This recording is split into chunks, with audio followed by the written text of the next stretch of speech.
किसी कक्षा की 10 बालिकाओं ने प्राप्तांक किसी कक्षा की 10 बालिकाओं के प्राप्तांकों का प्रतिशत निम्नवत है।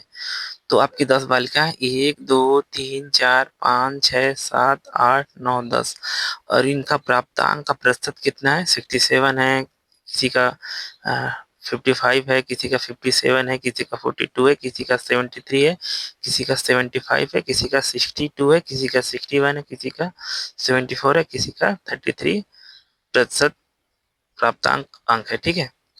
अब आंकड़ों को अवरोही क्रम में व्यवस्थित कीजिए। अब यहाँ पे अवरोही बोला गया है। अवरोही का मतलब क्या होता है? जो सबसे बड़ी संख्या होती है उसको पहले लिखते हैं, फिर उसके बाद उससे छोटी संख्या लिखते हैं, फिर उसके बाद उससे छोटी संख्या लिखते हैं, फिर उससे बाद उससे छोटी संख्या लिखते हैं। तो सबसे पहले बड़ी संख्या होती है। तो यहाँ पे जो है, देखिए यहाँ पे जो है सबसे बड़ी संख्या आपकी क्या है? यहाँ पे सबसे बड़ी संख्या आपकी 75 है।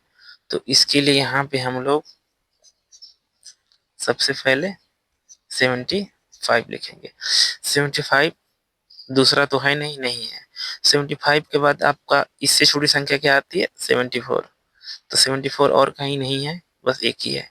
तो यहाँ पे आपका 74 हो गया। अब 74 के बाद क्या आएगा? 73। अब देखिए यहाँ पे 73 है और कहीं नहीं है, नहीं है। तो यहाँ पे आपका जो है 73 हो गया। अब 73 के बाद जो है आपका ये आपका 73 हो गया, 75 भी हो गया और 74 भी हो गया। और यहाँ पे आपका जो है 67 है। उसके बाद आपका क्या है? 67। उसके बाद 67 और कहीं नहीं है। तो यहाँ पे आपका जो है 67 हो गया। 67 के बाद जो है आपका क्या आएगा? 62। ये आपका 62 हो गया। उससे छोटा क्या है? 61 है। तो उससे छोटा क्या है आपका? 61 है। अब 61 से छोटा क्या है आपका?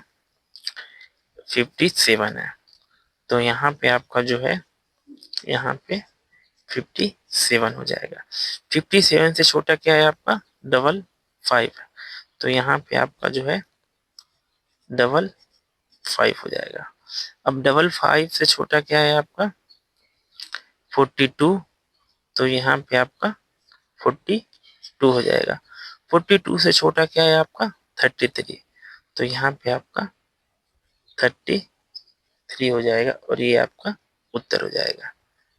तो ये है आपका अवरोही क्रम। सबसे बड़ी संख्या, फिर उससे छोटी, फिर उससे छोटी, फिर उससे छोटी। तो इस क्रम को जो है हम लोग अवरोही क्रम बोलते हैं।